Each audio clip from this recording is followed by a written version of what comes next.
Bonjour, donc aujourd'hui je te donne 3 clés pour maîtriser ton angoisse. Abonne-toi. Donc, première clé, changer sa perception de l'angoisse. L'angoisse, c'est un mécanisme de défense qui est vital. En fait, l'angoisse, ça crée une tension corporelle qui permet de réagir face à un danger.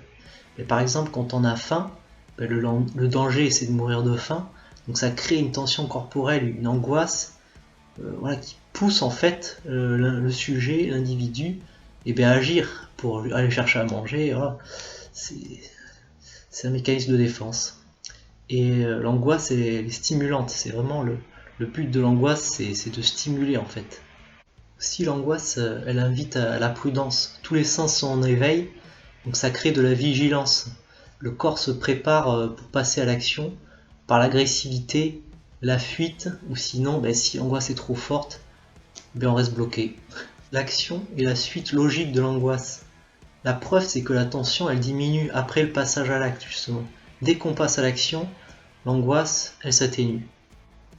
L'angoisse, c'est un message également, comme toutes les émotions en fait. Donc soit le message dit il y a un danger, soit ça dit il y a une opportunité, il y a peut-être un désir derrière. Parce que souvent l'angoisse peut révéler un désir. Et plus le désir est fort, plus l'angoisse sera forte aussi. Donc ça peut te permettre de savoir si vraiment ce que tu veux faire te tient à cœur. Plus ça va te tenir à cœur, plus tu vas angoisser. Donc percevoir l'angoisse comme quelque chose de positif, parce que c'est un mécanisme de défense utile qui nous protège. Donc deuxième clé, prendre du recul. Reconnaître l'angoisse quand elle est là en fait, et la verbaliser. Oula, là je ressens une angoisse, une forte angoisse.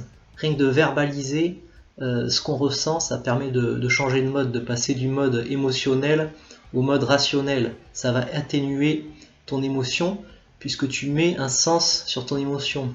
Tu verbalises, tu symbolises ton émotion. Donc là pareil, l'angoisse elle s'atténue.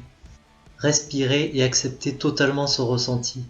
L'erreur en fait c'est de résister à son angoisse. Plus on résiste à l'angoisse, plus elle va augmenter. Et pour accepter, le problème aussi c'est qu'il faut aussi arriver à se pardonner. Des fois on n'accepte pas les choses parce qu'on n'arrive pas à se pardonner ce qu'on ressent. Donc voilà, se pardonner si besoin. Parce que souvent il y a des gens, bon moi le premier, tout le monde fait ça, on va se dire surtout faut pas que j'ai peur, faut surtout pas que j'ai cette émotion, faut pas que j'ai peur. Et ça déclenche une spirale négative en fait. L'angoisse prend de la force. Et donc si tu acceptes en fait l'émotion que tu vis, tu acceptes aussi de la ressentir dans ton corps. Donc tu peux faire une mini méditation en pleine conscience. Donc voilà, te dire où se situe l'attention, ressentir pleinement ton émotion sans la juger en fait. Ça aussi ça va l'atténuer parce que tu arrêtes de résister, tu lâches prise. Ok, j'ai cette émotion, je la vis pleinement, je l'accepte. Troisième clé, extérioriser par l'action justement, le mouvement, puis ensuite retrouver le calme.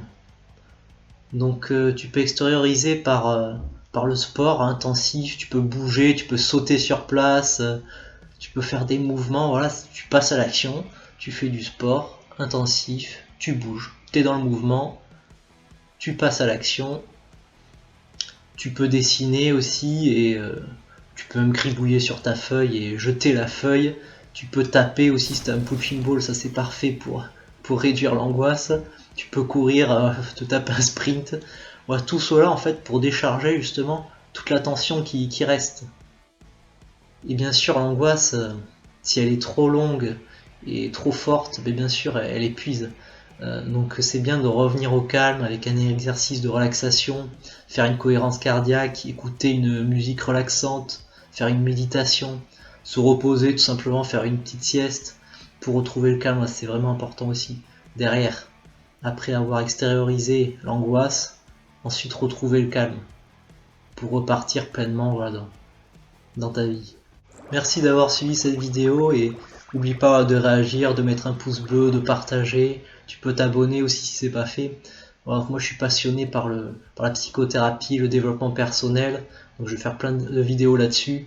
Donc voilà, n'hésite pas à t'abonner. Merci.